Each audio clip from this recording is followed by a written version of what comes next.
fait tout à l'heure, mais non, c'est pas un problème. Si je fais Macron par exemple, vous allez voir, là on a ça, et je vais venir vous montrer ça là, run main programme. Donc vous voyez, on a le même résultat. Donc c'est typiquement ça que je suis en train de vous montrer.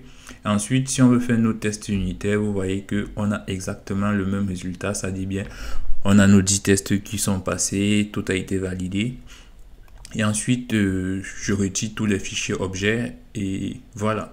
Donc après, le checkout fait son boulot et ça clôture les différents travaux. Voilà.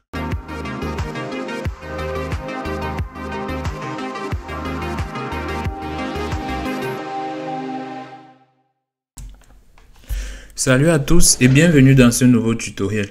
Aujourd'hui, nous allons parler de la notion de l'intégration continue lorsque nous mettons en place des projets.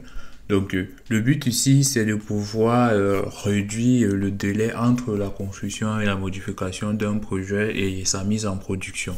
Et généralement, on va passer par des tests unitaires et on va permettre, ce qui va nous permettre la détection précoce des problèmes et la réduction des conflits et surtout aussi l'amélioration de la qualité du code et la livraison plus rapide des fonctionnalités. Voilà. Et c'est un peu ça la quintessence de ce que représente l'intégration continue. Voilà.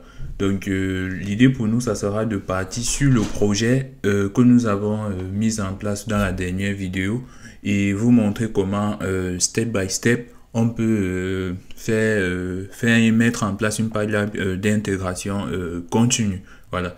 Donc déjà, de prime abord, je veux me rassurer que tous mes fichiers fonctionnent. Donc je mets make et normalement, ça va construire tout le programme, toutes les instructions autant pour moi qu'on a mis dans ce fichier. Et je peux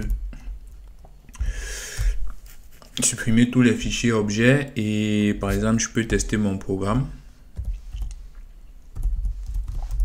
Voilà. Quoique.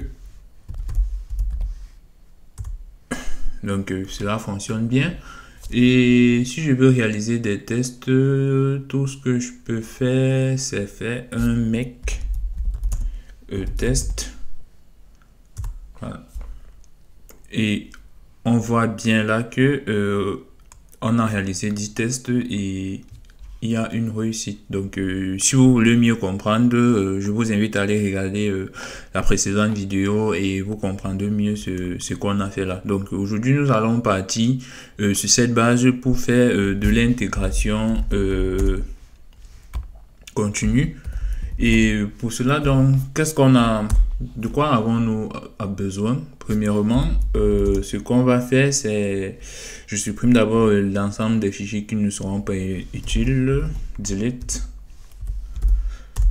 Voilà. La première des choses à faire lorsqu'on lit la documentation, c'est de créer un fichier en utilisant en écrit des fonctions en utilisant un fichier YAML et qui va nous permettre de définir l'ensemble des instructions dont on aura besoin. Donc moi je l'ai déjà fait en amont et je vais juste prendre le temps de pouvoir vous l'expliquer. Donc ce que vous avez à faire premièrement, c'est d'avoir un compte GitHub. Pour le coup, je vais utiliser GitHub Action. Voilà. Et ce que vous avez à faire premièrement, c'est de créer un fichier .github et de créer aussi le dossier, un dossier autant pour moi, et de créer aussi le dossier workflow avec un S à la fin, c'est important. Et ensuite, nommer un fichier .yaml ce que vous voudrez, vous donner le nom que vous voudrez, et ensuite on va écrire l'ensemble du jeu d'instructions. Donc, vous verrez ici dans le guide senior que moi, j'ai mis un certain nombre de fichiers dont je ne peux pas suivre tout au long de la mise en place de mon projet. Donc ce que je vais venir ici là, c'est simplement créer mon répertoire et je vais envoyer tout dans le staging area. Voilà. Il y a aussi ça. Ok, c'est bon. Donc là maintenant, je vais envoyer dans mon répertoire GitHub. Je choisis en public. Voilà, ça va envoyer. Et je peux visualiser, voilà, make cpp ci dans mon... Je rappelle que ceci est valable aussi si vous avez des fichiers en C. Il faudra juste avoir eu des syntaxes pour des tests unitaires au préalable que vous avez effectué en C. Voilà, donc là maintenant j'ai mon GitHub Action et j'ai mon GitHub / workflow. Ce que je vais faire, c'est maintenant venir dans mon YAML file et la première des choses que j'ai besoin de définir, c'est optionnel, mais c'est important aussi de le définir. Si vous avez plusieurs pipelines, c'est important de l'identifier. Donc, je donne un nom à ma pipeline. Et ce que je vais faire maintenant, c'est que je vais définir le déclencheur. Quand est-ce que ma pipeline se déclenche et les tests automatiques se font. C'est là où je vais utiliser l'instruction on. Et je vais dire, lorsque je push du code ou lorsqu'un de mes collaborateurs push du code, alors ça va lancer l'action. Ou lorsqu'on fait une pull request et c'est sur la branche main. Je viens là, c'est vraiment sur cette branche main. Si je peux dire, c'est la branche pour, disons, des tests ou bien alors pour la production. Ça va réaliser directement l'ensemble des instructions qui viennent après des jobs là. Donc, je peux encore revenir sur la photo. Là, maintenant, ce qu'on va faire, on aura des jobs. Il peut y avoir des jobs même en parallèle. Et on va définir chaque étape pour chaque job, on va définir les étapes et on va voir maintenant par la suite. Donc là, mon job sera, le but ça sera de mettre en place le projet et de réaliser des différents tests unitaires que j'ai eu à faire en aval du projet de cette vidéo. Voilà. Et là maintenant, on va utiliser une machine virtuelle hébergée chez les serveurs de GitHub qu'on appelle généralement des runners. Et on va vouloir tester sur une machine virtuelle Linux avec la distribution Ubuntu, la dernière version. Donc vous pourriez rajouter les différentes autres versions que vous voudriez là. Voilà. Donc j'ai juste choisi Ubuntu pour le cas et après ma machine tourne sur Ubuntu. Donc à vous de voir. Ensuite, quelle étape je vais réaliser? Par exemple, là maintenant je vais installer certaines librairies qui sont importantes pour réaliser mes différents tests. Donc du coup j'installe Make et Google Test qui va me permettre de faire mes tests unitaires. Et avec le run, la commande run, je vais juste donner comme si c'était sur ma machine la commande qui me permet d'installer tout cela. Ensuite maintenant je veux configurer mon projet ou bien mon projet comme je l'ai fait juste il y a quelques instants. Ce que je vais faire, je vais juste run la commande make et ça va me créer l'ensemble des exécutables dont j'ai besoin pour réaliser ces différentes tâches. Et si vous vous souvenez, lorsque je fais make run, ça run mon programme principal, et lorsque je fais make test, ça run ça exécute mes différents tests unitaires par exemple. Donc c'est exactement ça que je vais faire. Et là si je fais make clean, ça me retire tout simplement mes fichiers objets. Je vais même rajouter pour le coup name par exemple pour que vous puissiez voir en direct aussi. Je vais mettre delete executable dans le... Ça va me supprimer tous les exécutables. C'est bien de respecter l'indentation de 4. Si vous ne faites pas ça, vous risquez d'avoir des problèmes lorsque ça va générer la pipeline et réaliser tous les différents codes. Voilà. Donc, vous faites un make delete, ce que j'utilisais. Voilà.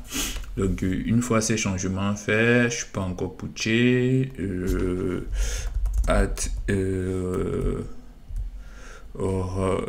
delete command, voilà, par exemple, et je putsch.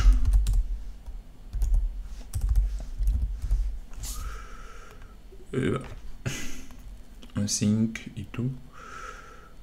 Donc, une fois ceci fait, oui, il y a aussi le use, ce qui va nous permettre, en fait, le use checkout, c'est ça qui va nous permettre par la suite de pouvoir exécuter ces différents fichiers là sur notre machine, sur notre runner, je peux dire comme ceci, et vérifier aussi que il y a la bonne qualité du code, quoi. Voilà.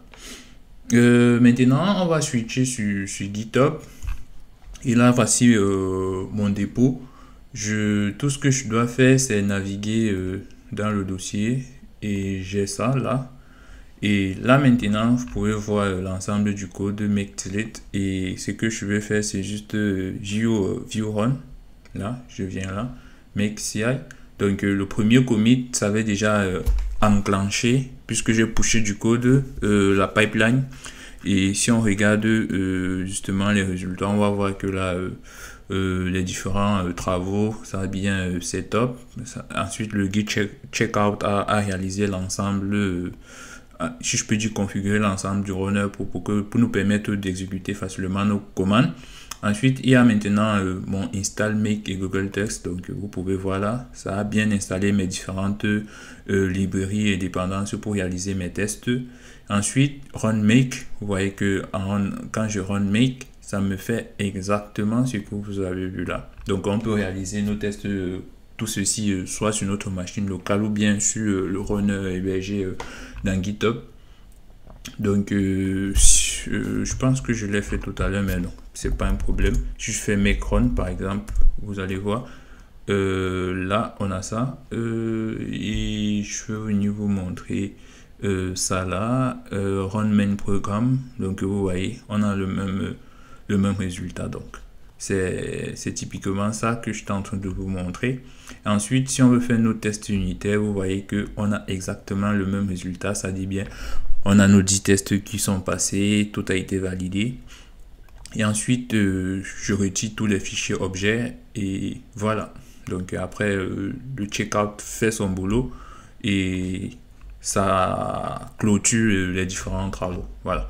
Donc pareil, si on revient encore, lorsque j'ai ajouté la commande delete, ça a encore remis en place la pipeline. Et on peut voir que tous nos différents tests ont été effectués avec succès. Voilà. Donc, voilà un peu l'ensemble de ce que je voulais vous montrer. Comment est-ce qu'on peut réaliser aussi nos différents, notre pipeline d'intégration continue lorsqu'on travaille sur des projets écrits en C ou C++. Et voilà, n'hésitez pas à me donner votre avis en commentaire, si vous connaissez d'autres façons de faire. Je serai très ravi de vous lire et d'apporter des modifications, quoi. Donc d'ici à là, à la prochaine vidéo.